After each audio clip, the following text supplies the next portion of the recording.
1969, cuando las demandas del Consejo General de Huelga en ese entonces incluían justamente la segregación del examen de ingreso a la misma universidad, separando el de Comipems de la UNAM y bueno, pues toda esa historia que muchos ya conocemos.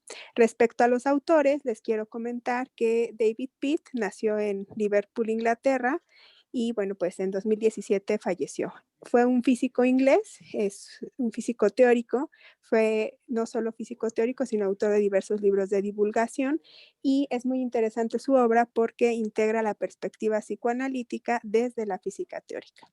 El coautor es John Briggs, perdón si lo pronuncio mal, nació en 1945, es estadounidense y él tiene en su haber de obra libros relacionados con la divulgación y propios a la física holística, la estética en las artes. Tiene más una formación y una obra en el ámbito del periodismo y la difusión. Y bueno, para comprender este libro, la teoría del caos es parte de las perspectivas teóricas que fundamentan la pedagogía contemporánea. Desde el punto de vista de la complejidad en su orden replegado, desplegado, implicado, es muy importante, es decir, es fundamental comprender la teoría del caos como uno de los principios que dan forma a toda la teoría pedagógica contemporánea que hemos visto a lo largo de este currículum, de este congreso, perdón. Sin más, cedo la palabra a mis compañeras, quienes iniciarán presentando cada una de las leyes. Muchas gracias.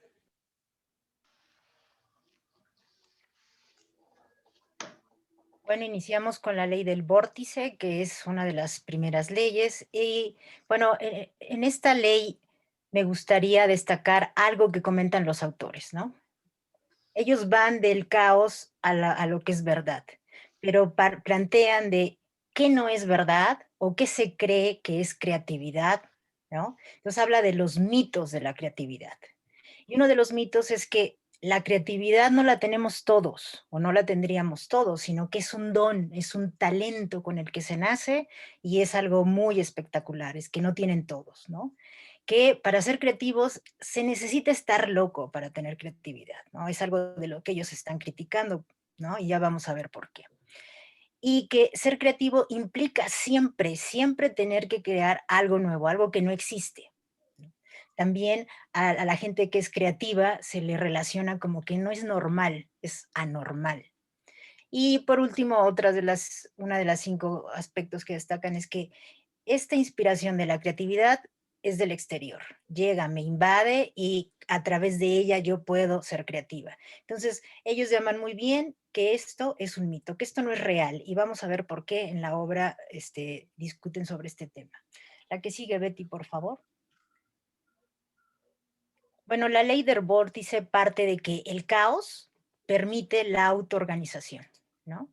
La autoorganización de los seres vivos, lo que permite continuar. Y parte de que un vórtice es como un torbellino, un evento violento que después permite que las aguas se vuelvan a sentar. Y esto trata de semejarse mucho a la naturaleza. Incluso en esta parte el autor habla de los ríos, ¿no? Que un río puede tener todo, puede tener esa paz, esa secuencia estable y tener esa... Antes, Betty, por favor, ¿puedes regresarlo? ¿No? Y tener esa turbulencia. Entonces, para ellos, esa es parte del caos, porque el caos permite una reorganización. Entonces, aquí también habla de que estamos tan acostumbrados de rechazar al caos, es decir, todo el mundo le tiene miedo al caos y lo quiere quitar, pero el autor y los autores discuten, pero vivimos en el caos y no solo vivimos en el caos, sino el caos me permite acercarme a lo que es verdad y a partir de ahí crear. Entonces, queremos que todo sea regular cuando la verdad es que no lo es, ¿no? Y hay que aceptar esa realidad. La incertidumbre es parte del caos, la autoorganización que colabora en procesos creativos de los seres humanos para la relación o resolución de conflictos. Es decir, tenemos que estar ahí, conocerlo y apropiarnos de él para poder emerger y resolver el problema. Permite el movimiento para la autoorganización y la alimentación de la creatividad. Este es el punto importante, porque el caos me permite ser creativo. Entonces, para los autores, la creatividad no es algo a lo que me tenga que alejar, sino incluso es algo a lo que tengo que aspirar, ¿no? El planeta es una nueva forma de organizarse, hablamos del Big Bang y todo esto, y después es la verdad que aparece que se vive en el momento, su interpretación y relativismo depende de la referencia del momento de quienes la viven. Esto es muy importante porque ellos mencionan que el caos es atemporal. En este momento, para mí, esta realidad y para cada quien tiene su realidad y es verdadera. También la referencia más inmediata que tenemos es la de la autoorganización, y aquí lo comenta como ejemplo mi amiga Mónica, ¿no? Que México y la catástrofe del terremoto ocurrido, ese es un ejemplo, ¿no? De una autoorganización comunitaria a partir de ayuda. De hecho, hay muchos libros que hablan de esto. ¿Qué pasa cuando hay un caos y un movimiento violento? Pero la gente se reorganiza de una manera y entonces puede resurgir y reorganizarse. Pero los autores también dicen algo muy importante. Además de estos momentos violentos como los divorcios y o momentos así, también lo discuten en el libro, también nos permiten esos momentos sutiles, que yo pueda contemplar la naturaleza y que me diga algo. Eso también me permite a mí ser creativa. La que sigue, por favor. Betty, gracias. Entonces ellos relacionan caos con creatividad. La verdad y la conexión del individuo permite ser creativo y es llegar a la verdad, que es a lo que estamos aspirando, ¿no? Y sobre todo destacan mucho con ejemplos de varios autores, varios filósofos, dicen, no hay un camino a la verdad. Entonces, esas verdades absolutas no existen, ¿no? No se puede llegar a la verdad a través de la técnica, la disciplina o la lógica o lo estructurado. No es algo con lo que podemos estar de acuerdo o desacuerdo. Es decir, es algo que es.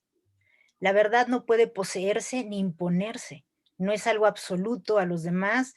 No es, aquí me acordé del tema del sastre, la verdad es esta sutileza, pero también es un sastre hace un bello traje, esa es una verdad.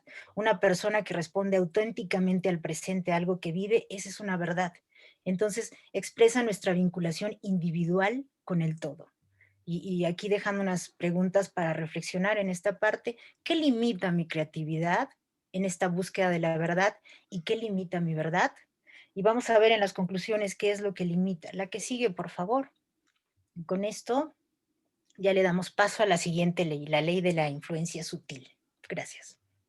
Y justamente los autores hablan de esta segunda ley de la influencia sutil que tiene que ver que los sistemas son caóticos y están íntimamente relacionados o están compuestos a través de estas retroalimentaciones positivas y negativas, ¿no? Y lo vemos con lo que está sucediendo actualmente con este fenómeno de la pandemia, que pues, creíamos estar completamente estructurados y donde esta experiencia nos está retroalimentando de forma positiva y negativa.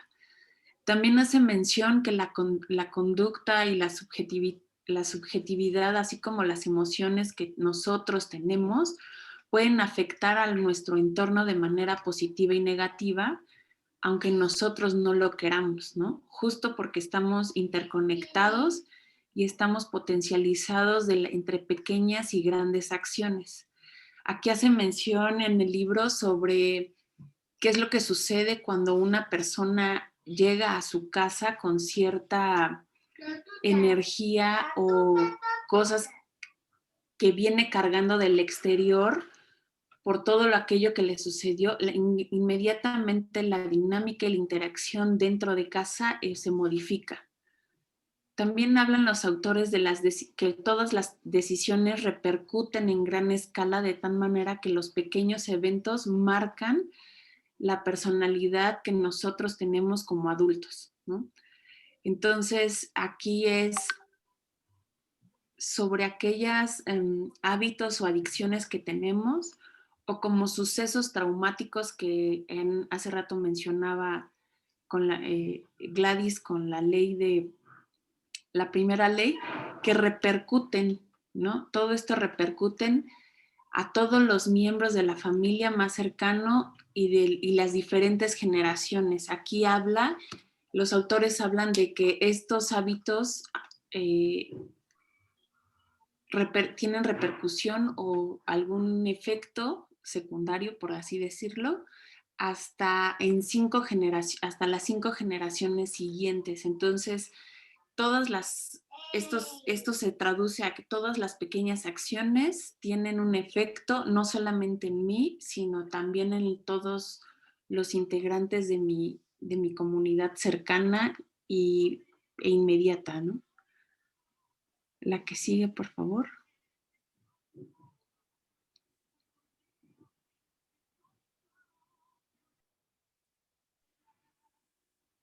La que sigue, por favor, que es pasamos a la ley 3.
Moni, ¿estamos esperando a Betty o estamos esperando?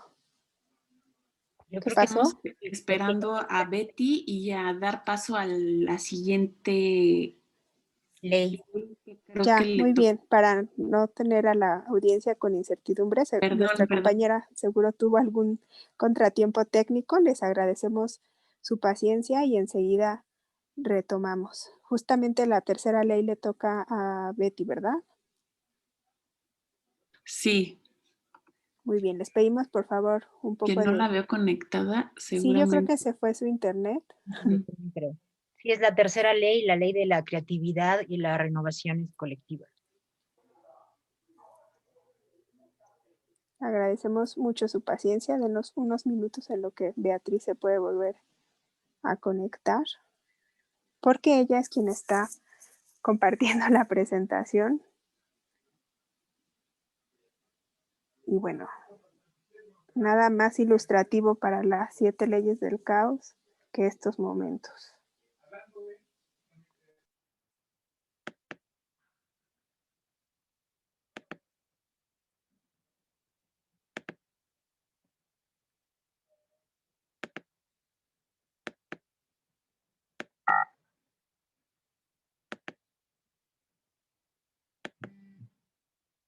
Moni, ¿tú puedes compartir?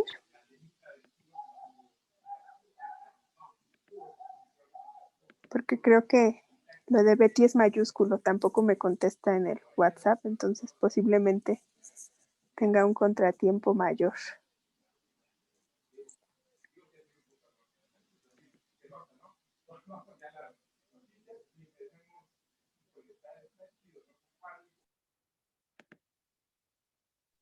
Espera, estoy haciendo aquí una maniobra para hacerla. Si quieres, yo comparto. Ah, ok, gracias, Gladys. ¿Sí se ve? Listo, Gladys, ya se ve. Sí, gracias. Muy bien. En lo que vuelve Betty, ¿alguien quiere explicar esa ley para continuar con la agenda? Porque O si quieres, intentamos la ley que sigue, está muy Genoveva, bien. ¿no? Y ¿Estás, regresamos. Geno? Sí, sí estoy. Adelante. Gracias. A ver, entonces la siguiente ley es la 4. La cuarta ley de lo simple y lo complejo. Esta ley nos dice que el caos revela que lo que parece increíblemente complicado puede tener un origen muy sencillo. A través de la simplicidad superficial que puede ocultar algo sorprendentemente complejo. También nos dice que el cerebro ha evolucionado para establecer pautas dentro de situaciones complejas y siempre cambiantes. Por lo tanto, a través de esa evolución podemos descubrir los matices dentro de esas pautas, pero no debemos desesperarnos ante nuestras proyecciones, ya que hay diferentes estereotipos y por lo tanto nuestros prejuicios son habituales. La teoría del caos nos dice que hemos nacido con el poder de superar esos prejuicios, pero también en todo momento debemos de aprender a descubrir nuestra capacidad natural para poder detectar esas sensaciones que superan las dualidades. Aplicando el arte de la simplicidad y la paradoja de la complejidad, podemos acercarnos a la fuente de la vida que fluye dentro y más allá de nuestras abstracciones. Para esto, la ciencia paradójica nos habla, bueno, nos dice que el filósofo Nicolás de Cusa, dentro del siglo XV, describió a Dios mediante una paradoja, que decía que Dios es la unidad de todos los contrarios. También nos dice, o nos habla más bien sobre la teoría cuántica, cuando describe la esencia de la cual emerge la materia y la energía. Esto se refiere al estado primordial mecánico cuántico, que al mismo tiempo es un vacío absoluto y una plenitud de energía infinita. También tenemos al científico David Bohm, que nos habla sobre la teoría del plasma, que la vio como la imagen del modo en que la complejidad inherente a millones de individuos libres es único y diferente y puede producir una sociedad coherente. Compara la vibración del plasma con la sociedad dentro de una forma relativamente simple que emerge de los sueños, deseos y contribuciones complejas de los miembros que integran esa sociedad. Por lo tanto, nos dice que cada individuo con su libertad de elección es parte de la creación de la sociedad en que vive. También nos habla de una sociedad sana que se nutre de energía a través de la creatividad de sus miembros y al mismo tiempo los provee de valores, principios éticos y un sentido compartido del significado de la realidad. Pasamos a la siguiente, por favor. Aquí tenemos una imagen que la propia naturaleza crea. En esta imagen vemos las formas que mezcla artísticamente dentro de esa naturaleza, la simplicidad y la complejidad. Esta imagen que tenemos es un helecho. Yo creo que todos conocemos los helechos, alguna vez los hemos visto. Y en esta imagen, Lewis Thomas argumenta que si todos los laboratorios del mundo y los superordenadores se concentraran en ese simple organismo, se tendrían que dar cuenta que no pueden llegar a saber suficientemente acerca de él. ¿Por qué? Porque la naturaleza nos presenta diferente complejidad entre cada una de las partes que integran la naturaleza. Siguiente, por favor. Y tenemos aquí la ley de lo simple y lo complejo, que la cuarta ley se refiere a la coexistencia de lo simple y lo complejo y su relatividad. Nos dice que lo simple es reflejo de lo complejo y viceversa, porque estos no pueden separarse para lograr un fin. Algo que se origina de manera simple puede alcanzar niveles de complejidad importantes y viceversa. Y tenemos un ejemplo ahí, cuando nos sentimos agobiados de la complejidad del día a día o estresados, hasta que no podamos tomar una decisión para resolver esa complejidad, nos sentiremos atrapados en un laberinto de posibilidades, de buscar diferentes salidas y no saber elegir cuál es la mejor. También tenemos ahí un ejemplo del caos, como nos mencionaba la compañera Gladys al inicio, cuando existe una enfermedad familiar que origina el que toda la familia pueda reunirse para solucionar ese problema, pudiera decirse así. Eso sería también dentro de eso tenemos que la vista y el cerebro con sus movimientos constantes interactúan con la actividad y las transformaciones del mundo para abstraer y trazar rasgos significativos. Estos rasgos constituyen el orden que vemos. Nuestras interacciones potenciales con el mundo son tan increíblemente complejas que nuestros cerebros han desarrollado muchas estrategias de abstracción y simplificación. Sí, todo esto va encaminado dentro de la cuarta ley del caos, que es de lo simple y lo complejo. Y esa sería mi participación. Esperemos que ya Carolina. esté Betty para que pueda explicar la tercera ley. O está el de la cuarta ley, de la quinta ley, que es la ley de los fractales y la razón. Sí, es correcto, porque Beatriz nos comenta que no tiene energía eléctrica, entonces vamos a Ya, tener que ya regresé. continuar. Ah, perfecto, Betty. Sí. Nos vamos a la tercera entonces. La tercera. No es.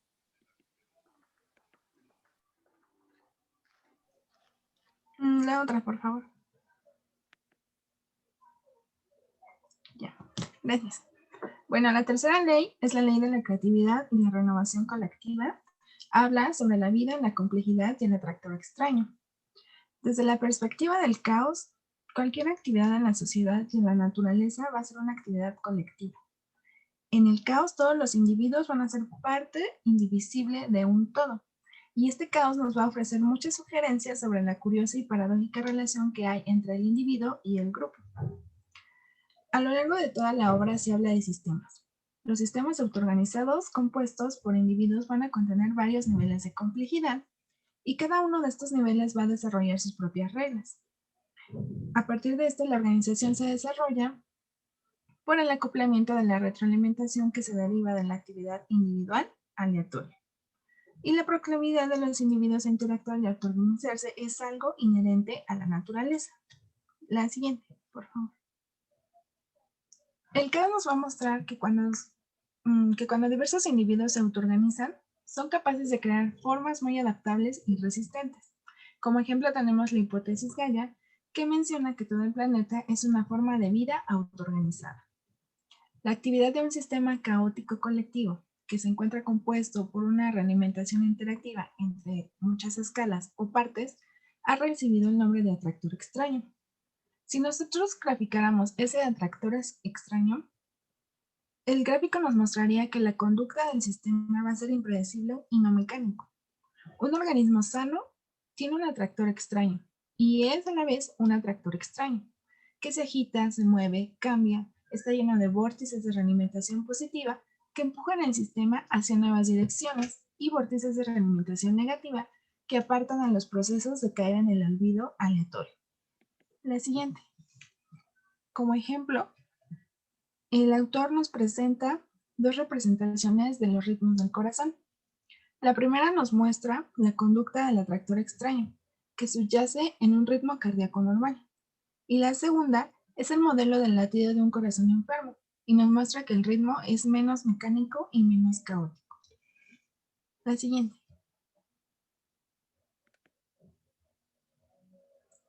Analizando un poco esta ley, la relacionamos con el sistema nervioso. De lo contrario a lo que se ha creído en la ciencia positivista, este sistema opera en el cuerpo humano dentro de una relación sistémica. Y a diferencia de ello, el cáncer representa una forma autoorganizada de organización extrema que no representa una colaboración con otros organismos. Por otro lado, la creatividad es ejercida a partir de la libertad, no en el ejercicio del deber ser, sino a partir de la libertad en el ser en su más pura voluntad. La creativa es propia del caos, el ejercicio de producción creativo inmersa en el caos para aterrizar la obra. Por otro lado, el diálogo va a ser la apertura a la creación de nuevas formas de pensar, al escuchar a nuestro interlocutor sin juicios.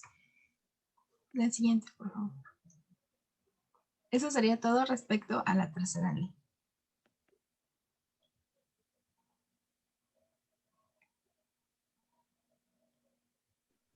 Listo. Sobre la quinta también nos habla de la ley de los fractales y la razón, entendiendo fractal como el nombre dado por científicos a los modelos del caos que vemos en el cielo, aquello que sentimos en la tierra y encontramos en las venas y nuestros nervios en el cuerpo.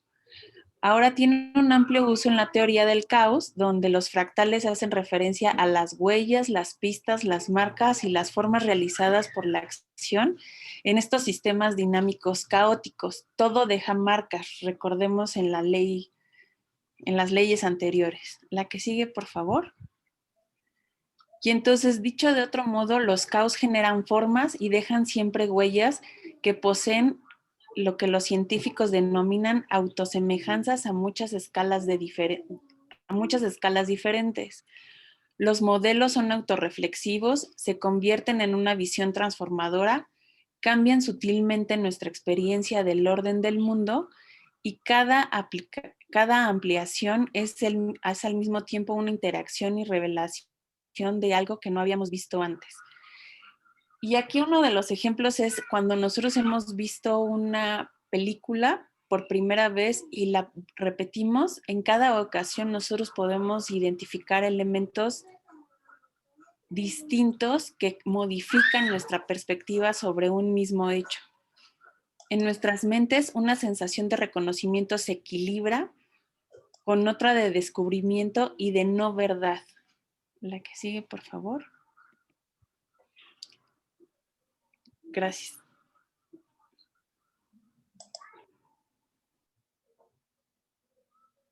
La sexta ley es la ley de los rizos fractales de la duración y habla sobre vivir dentro del tiempo.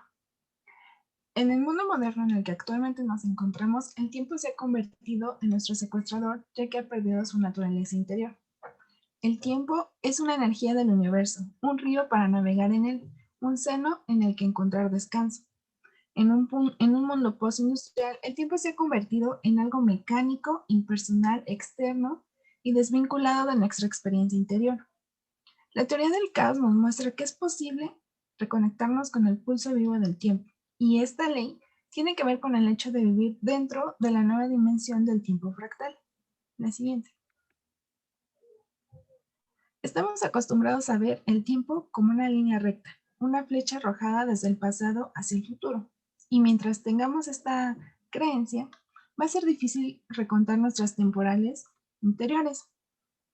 La teoría del caos va a reemplazar la línea con esta línea recta con una línea compleja e inacabable figura de dimensión fractal. Estos fractales van a ser autosemejantes, y así también lo va a ser el tiempo. En la naturaleza no vamos a encontrar líneas rectas perfectas. Lo que a cierta distancia podemos considerar lineal, si lo vemos más de cerca, va a revelar sus giros, curvas y arabescos de infinitos detalles fractales. Una pregunta que nos hace el autor es, ¿podría ser que cada acontecimiento o incluso cada momento de nuestra vida sea un microcosmos fractal de toda nuestra vida? La que sigue, por favor.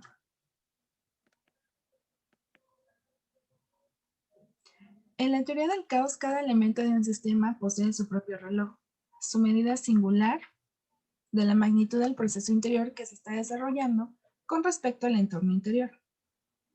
Es importante tener en cuenta que el ritmo del tiempo varía desde el rápido tic del átomo hasta la expansión de todo el cosmos, y que cada uno de nosotros somos una multiplicidad de relojes internos. La siguiente. Bueno, antes de pasar a la séptima ley, como a manera de reflexión, encontramos que el tiempo tiene diversas representaciones socioculturales, y esto lo podemos ver porque diversos autores nos muestran diferentes perspectivas respecto al tiempo, donde el tiempo va más allá de la cantidad numérica que se restringe a segundos, minutos y horas.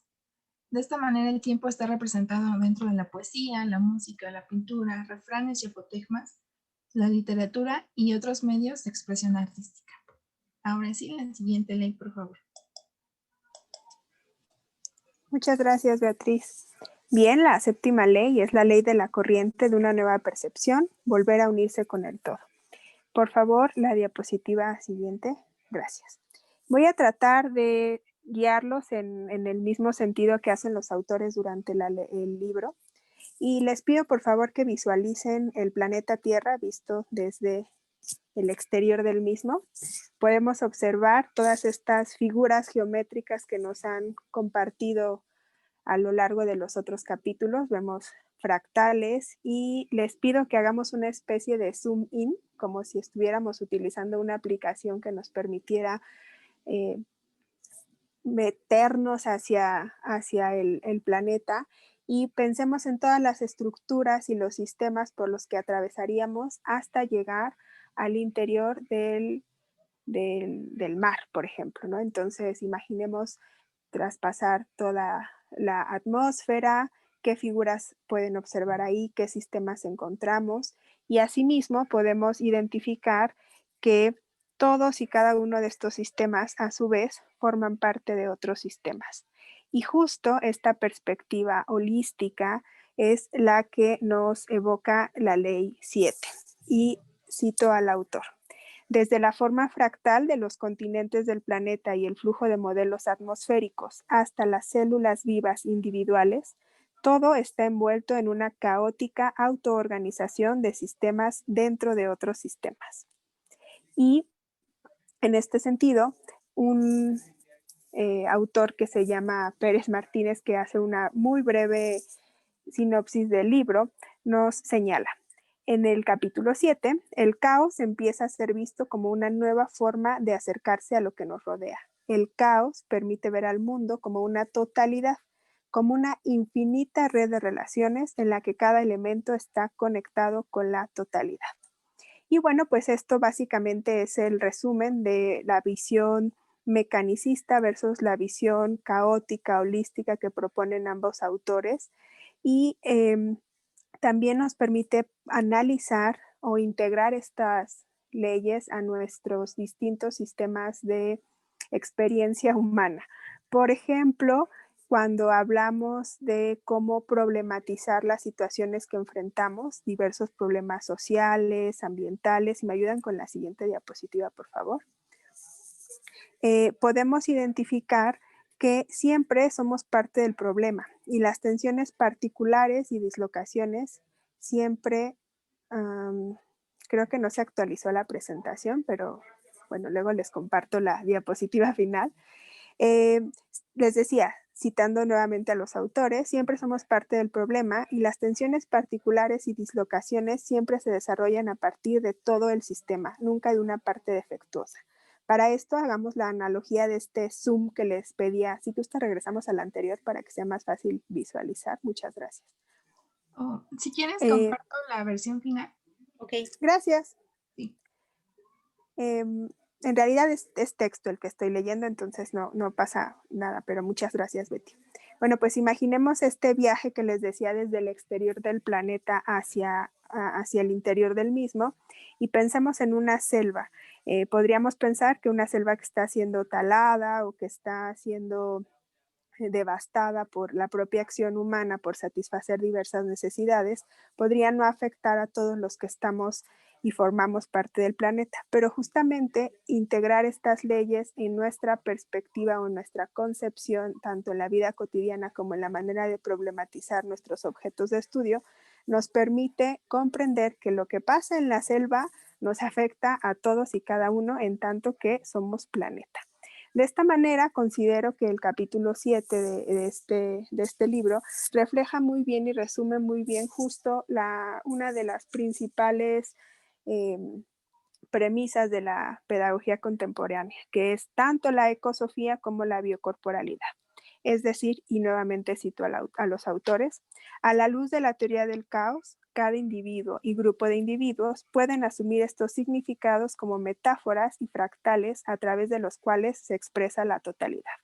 No encontré yo mejor referente para identificar justamente lo que hemos hablado a lo largo de la diplomatura, que no es que estemos en el planeta, los humanos no estamos en el planeta, sino que somos planeta y los humanos en tanto individuos somos seres biocorporales, es decir, no estamos separados en mente, cuerpo y alma, esto independiente de la perspectiva quizá filosófica o religiosa que cada quien tenga, sino la propuesta que toma la pedagogía contemporánea de estos autores es justamente el constructo de biocorporalidad, como este ente complejo que somos todos y cada uno de nosotros y que está embebido y que a la vez es interdependiente de todos y cada uno de los objetos que forman parte de este planeta. Entonces, este capítulo es una invitación, por así decirlo, a asumir que vivimos en el caos, a fluir con el mismo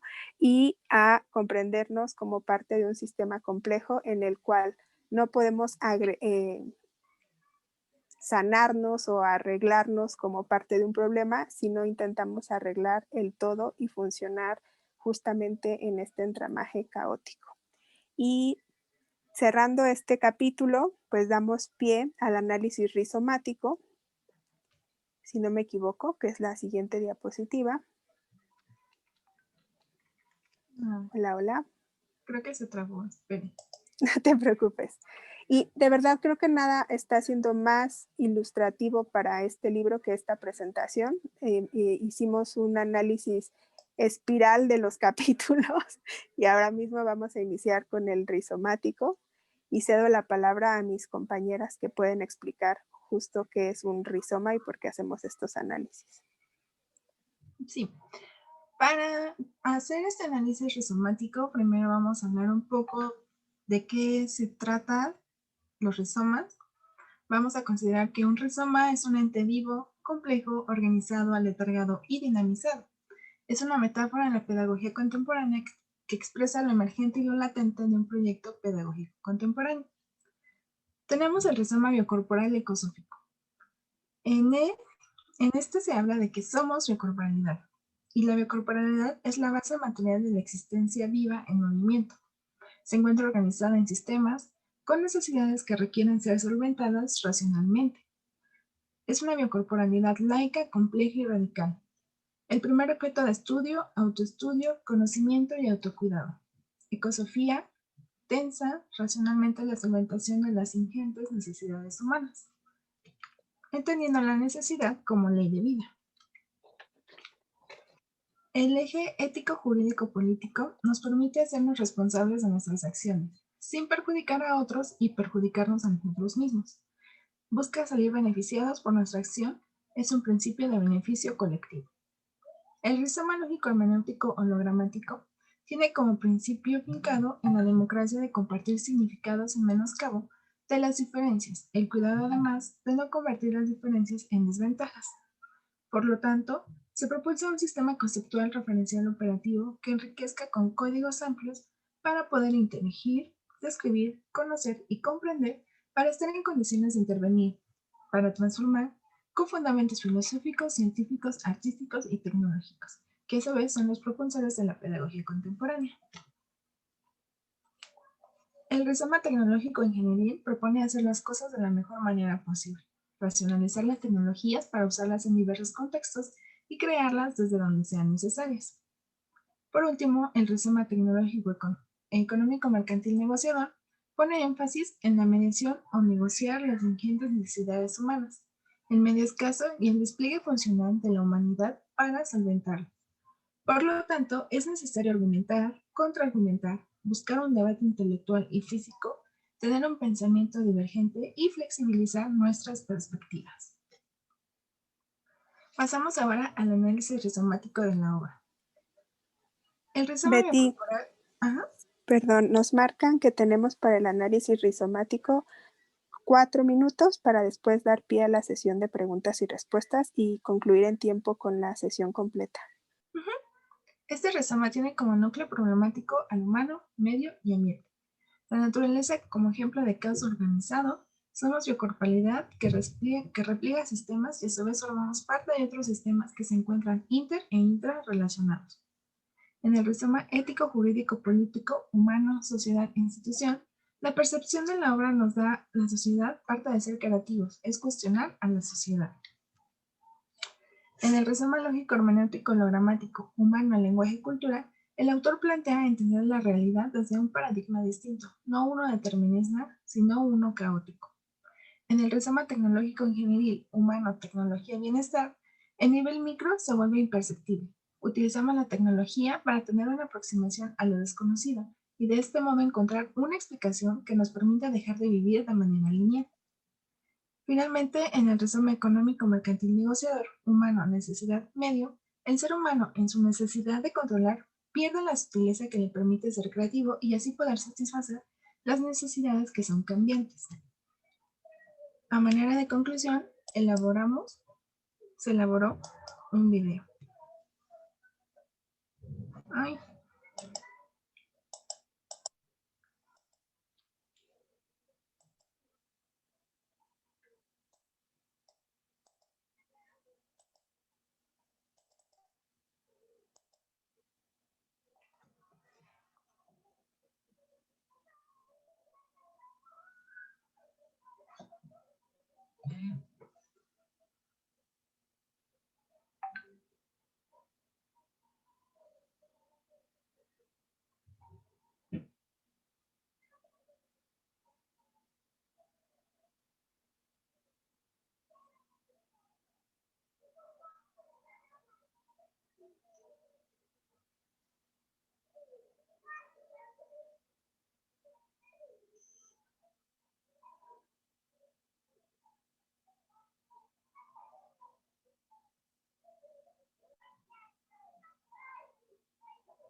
Con esto terminamos nuestra presentación. Muchas gracias.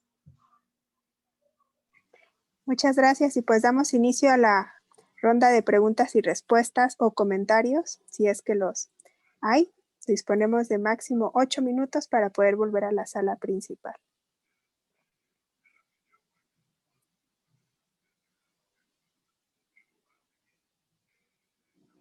Los escucho.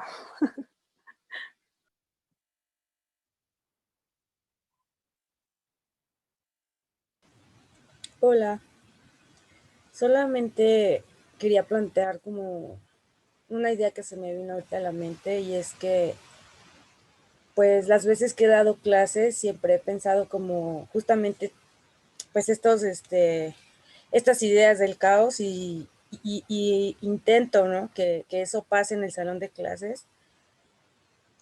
Bueno, hablo de darle clases a niños, ¿no? Como de 10 años. Y lo que pasa también es que se necesita que aún se les enseñe como autorregulación también, porque si tú de pronto dejas que estas cosas sucedan así como estas 7 leyes, no sé si se realice de una manera adecuada la enseñanza, el aprendizaje y la comunicación. No sé si me entiendan, como que tratar de llevar esto al ámbito educativo es justamente pues complejo, y se necesita pensar de manera sistémica, ¿no?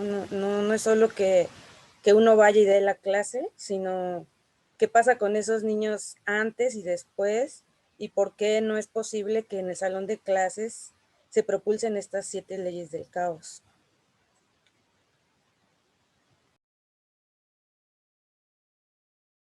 ¿Alguien del equipo quiere comentar a Daniela o tomo la palabra?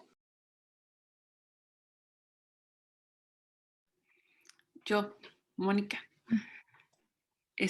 Justo creo que esta diplomatura, algo que nos ha mostrado es precisamente el desaprender ¿no? Porque veníamos con estructuras o conceptos muy arraigados, donde en esta diplomatura se han venido a desconfigurar, sí, se han venido a desconfigurar y a reestructurar algunos otros, y a nosotros y justo en un principio de la diplomatura ha sido caótico, ¿no? Entonces creo que el libro marca muy bien esta parte de la autoorganización, el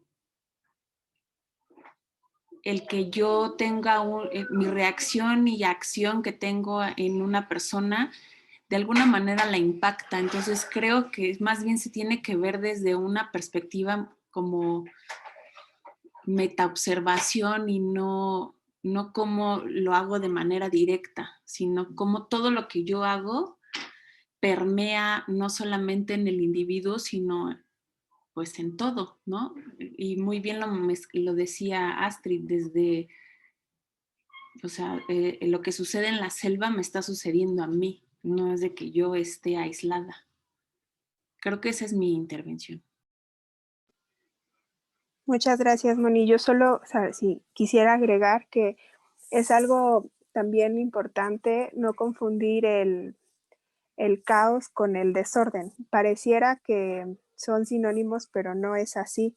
Justo a través de la lectura de este libro, pues se puede entender la complejidad que implica el caos, y creo que lo que refieres respecto a los aspectos socializadores y normativos de la educación, sobre todo en la etapa infantil, no están contrapuestos con estas leyes del caos, ¿no?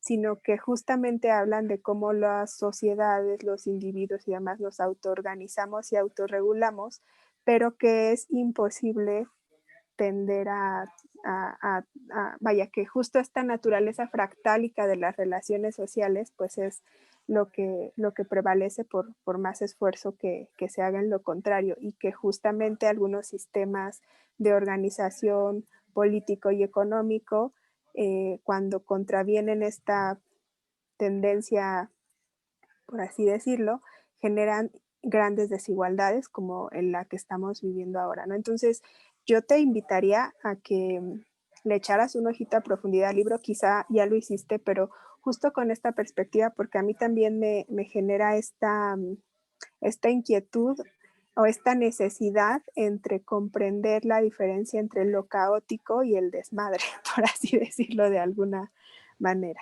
Gracias. ¿Puedo Claro, responder? claro. Sí, no confundo el caos con el desmadre, sino sí apegándome a cómo lo comprende el autor y esto.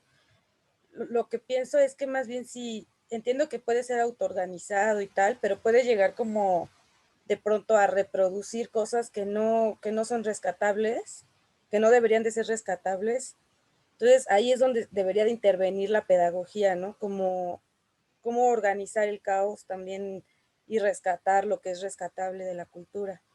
Y eso es lo que es complejo porque es un sistema, ¿no? Entonces, pues son los niños viven en este sistema social complejo que es justamente vuelve difícil la tarea pedagógica y justamente ese es el reto.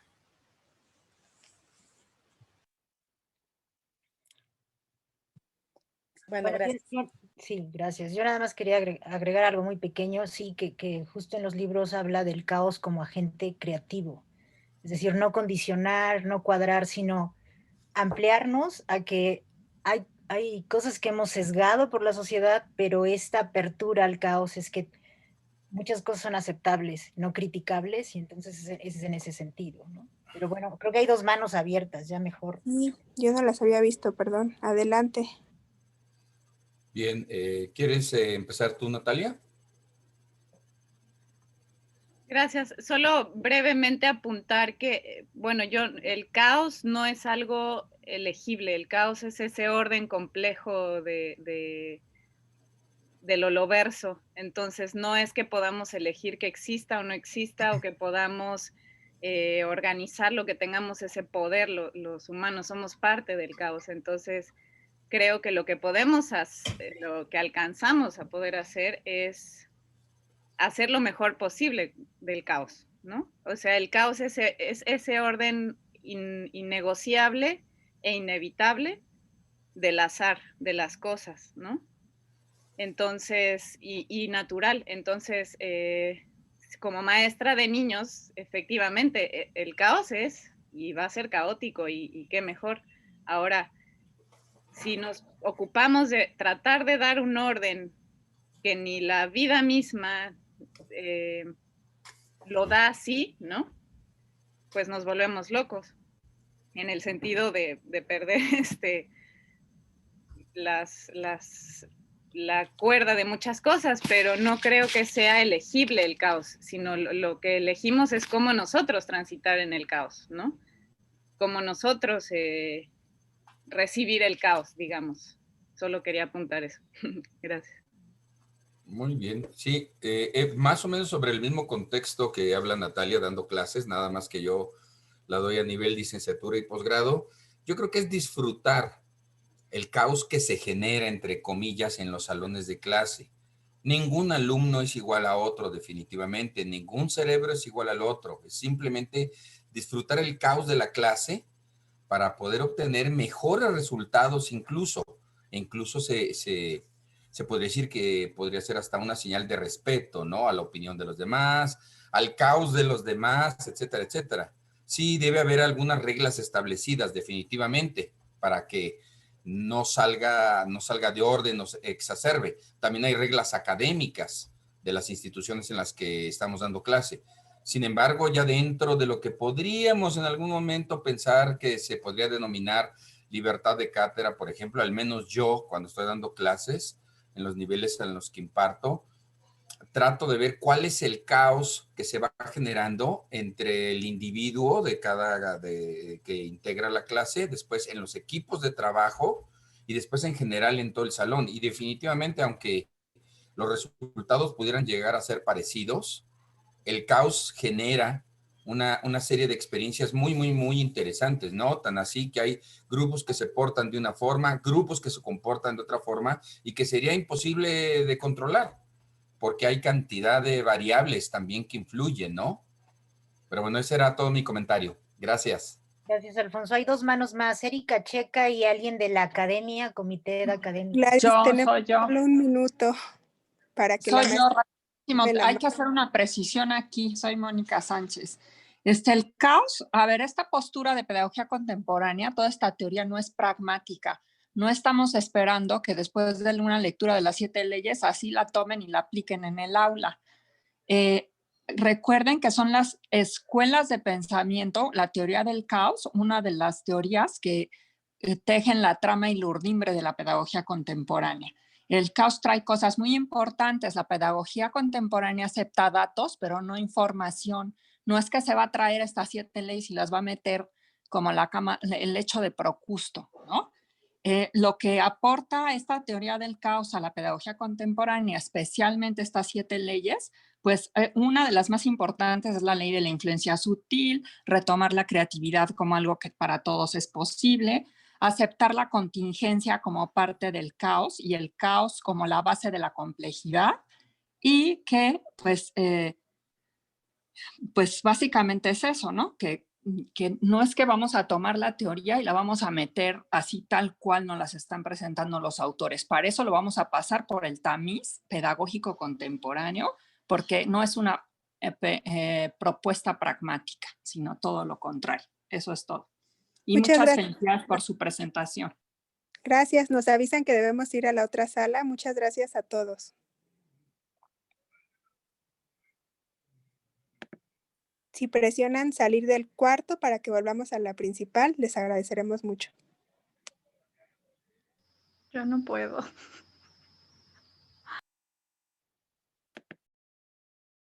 No te preocupes, ahorita que se cierre te regresa solo. Ya, gracias.